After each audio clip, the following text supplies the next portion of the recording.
My husband abandoned me and disappeared with his affair partner, leaving their child with me and a note saying he was never coming back. So I raised the little boy as my own. 4 years later, he showed up wanting his son back, but I laughed in his face and told him, "You don't have a son anymore." My female 29 life at this point is nothing short of a TV drama that I was reluctantly made a part of. I have faced every trial that life has thrown my way, but now it's getting a little too much. I was finally on the verge of moving on and restarting my life, but my dear ex-husband Wes has come back and made life difficult for me all over again. I got married to my husband quite early when I was 21 years old and he was 25. We were childhood sweethearts and I always knew that he was the guy I wanted to spend my life with. He had been my senior in school and lived just 2 blocks away. I always had a crush on him and I'm sure he knew that. Heck, the entire school knew it, but he never tried to pursue me. I think the age gap deterred him, and rightly so, or it would have been very creepy and problematic otherwise. Once he graduated from school, he went on to study engineering at one of the top colleges in the country. When he left, I was just 14 years old and was getting out of the clingy and cringe phase of my teens. I outgrew my crush on him and it was easier because we were not in contact. I stopped keeping tabs on him and he became a faint memory in my mind by the time I graduated from school 4 years later. When I was in my first year of college, I happened to bump into him in a club I was partying in. I was there with my friends and one of my friends, Hera, told me that a guy had been checking me out for a long time. When I looked over in that direction, I didn't recognize him. He looked familiar, but I was too drunk to even place him correctly. I told Hera to ignore him and continue partying, but she said that he was being really weird and that I needed to confront him or she would. The thing with Hera is that she has a very bad mouth and I knew that if she went over to talk to the guy, it would just end up in a lot of drama and chaos, and I didn't want that spoiling my night. I told her that I would talk to him and that she didn't have to worry. I went over to the guy and asked him what his deal was, but he simply said that I resembled someone he knew from school, someone named Sarah.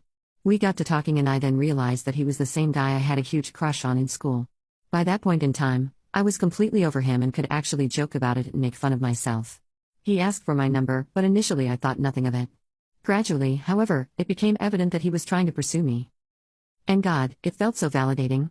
Here was a man who was chasing me like a cutesy little lover boy, and he was the same guy I used to blush around for years when I was a pimply teenager.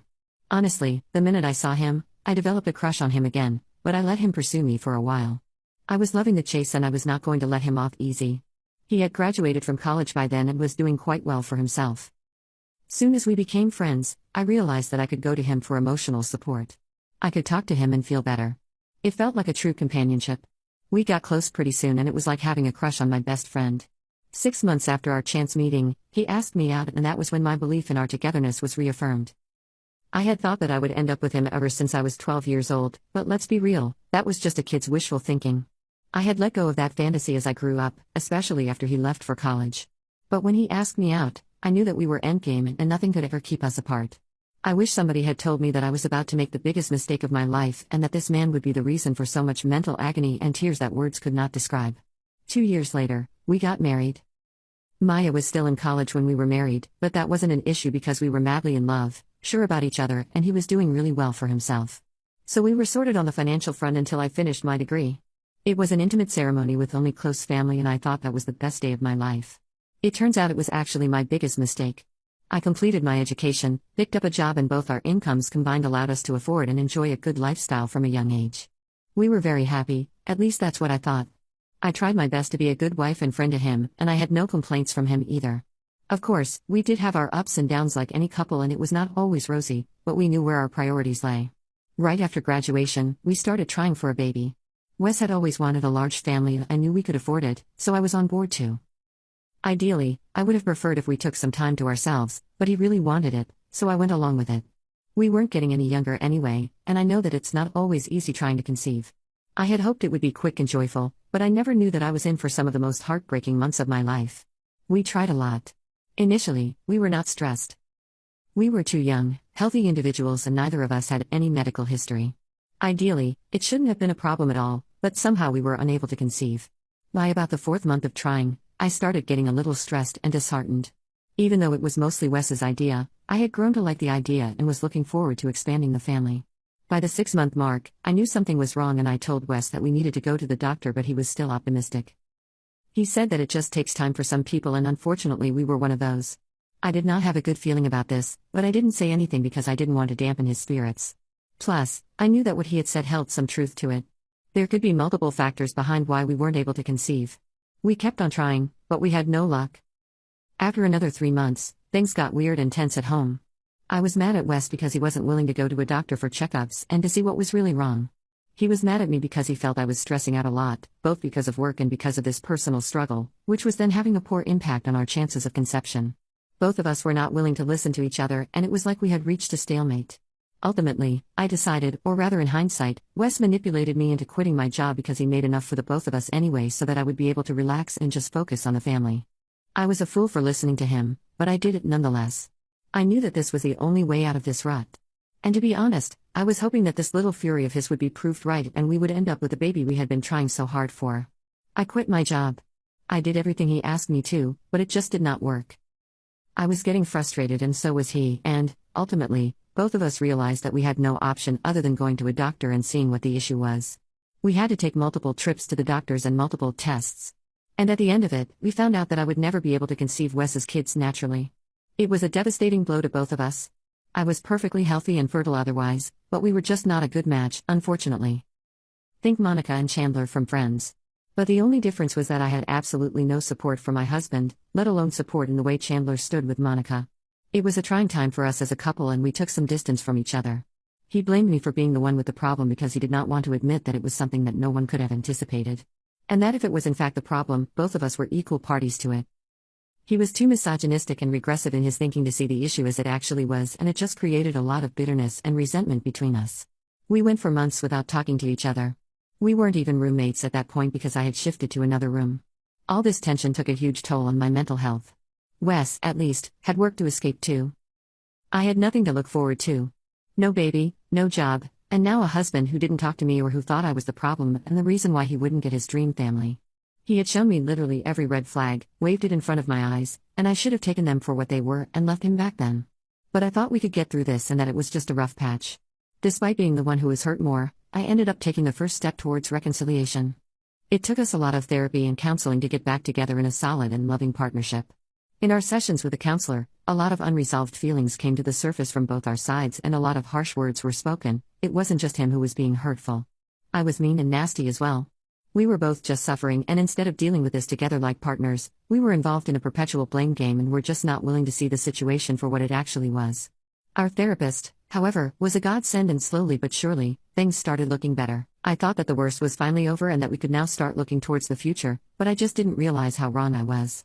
And the reason for his changed behavior was something else entirely. I was too blind and too in love to see the signs for what they were, and I just allowed this man to walk all over me and break me in ways I hadn't even conjured in my worst nightmares. Like I said, things got better in a few months after therapy and we started going back to normal. I had picked up a new job, and while it didn't pay as much as the previous one, it was still good and it kept me occupied. Wes and I didn't talk about kids after that, and our therapists had advised us to broach the topic very gently and preferably only after a couple more sessions. I was still hurt about the entire situation, but my outlook had changed a lot. I realized that even though we could not be biological parents, we could adopt and create a family that way. I wasn't sure if Wes would be okay with this, which is why I didn't say much, but I genuinely thought that this was a good idea and one that we could exercise. By this time it had been around 3 years of our marriage, and while Wes never again brought up the topic of kids, we were getting used to our new normal.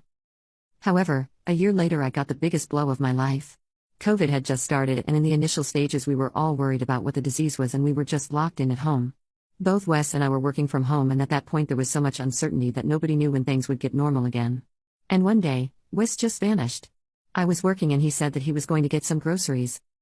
I told him to lock the door on his way out and continued working. An hour later, I hear the bell ring. I remember feeling annoyed because it could only have been Wes, and I had explicitly told him to lock the door and take the keys so that he didn't disturb my work. I went to open the door and I saw a young boy standing there with a bag and a letter in his hand. He told me that Daddy and Mommy had given the letter to him and I was supposed to read it. When I saw the letter, my heart shattered into a 1,000,000 pieces. The letter was addressed to me and it was by Wes. I recognized his writing. It basically said that this was his son and he had been having an affair since we were trying to conceive because there was an emotional disconnect and distance between us that he just could not bridge. It started out as something purely physical, but when he got to know that I would never be able to be a mother to his child, something inside him flipped. And it was at that time that his affair partner got pregnant. So he thought that this was divine intervention and that he was meant to have the baby, and he and his affair partner went ahead with it. However, he says that it was getting unbearable for her and to stay away, and that he was leaving with her but leaving their child with me. When I first read it, it felt as though someone had pranked me. But at the exact same time, My phone buzzed, and I got the same message in the form of a text from him verbatim. So I knew that this was not a prank. I tried calling him. He didn't pick up my calls and texted me that he would not be coming back and would neither be talking to me. I just could not believe what had happened to me in a matter of minutes. He had gone to take groceries and now he had left me with a 2-year-old kid. I rushed to our room and checked every drawer and closet, and I saw most of his important and sentimental items were gone. Most of his clothes were there, but he had taken enough for sustenance and survival. My head was reeling and I sank to the floor crying, and I saw the little boy whose name I didn't even know. He came to me with his little blue water bottle and offered me water. I don't know why, but I could not feel anything but love and pity for the kid. I should have felt rage. He was the embodiment of my husband's infidelity. I should have felt disgust because he was the reason my family broke down, and I should have felt fear because here was a kid that I was now suddenly responsible for, and I was not mentally prepared to take on this responsibility. But I did not feel all those things. I just felt bad for him. He had been abandoned by the 2 people who were supposed to love him the most. I asked him what his name was and he said it was Noah. I think I did not have a lot of time to grieve because I knew that I had to do something about him. Putting him up for adoption was not an option because I know how the adoption system works and it would have just ruined his life. I could try and reach out to his family, but I didn't even know who they were, or I could adopt him. I decided that I would try and look for his family until the time I don't find them, I would take care of him. The next few days went in a blur. Both he and I were getting used to this new reality, but the best thing about this was that he was a very easy kid. In the sense that he was very friendly and wasn't suspicious of me and didn't rebel or ignore me either. I think I was the one who was more suspicious of him, even though it wasn't his fault. He was the one who was caught in the crossfire for no fault of his, quite like me, and maybe that was also why I couldn't bring myself to hate him or be angry at him. 2 weeks after the revelation, I got divorce papers in the mail. They were signed by Wes. I didn't waste any time, contacted my lawyer and got done with it because I had much more important things to take care of. For the next 6 months, I tried everything to get hold of Noah's family. I even tried reaching out to Wes and made my lawyer do it too, but I just couldn't find any trace of them.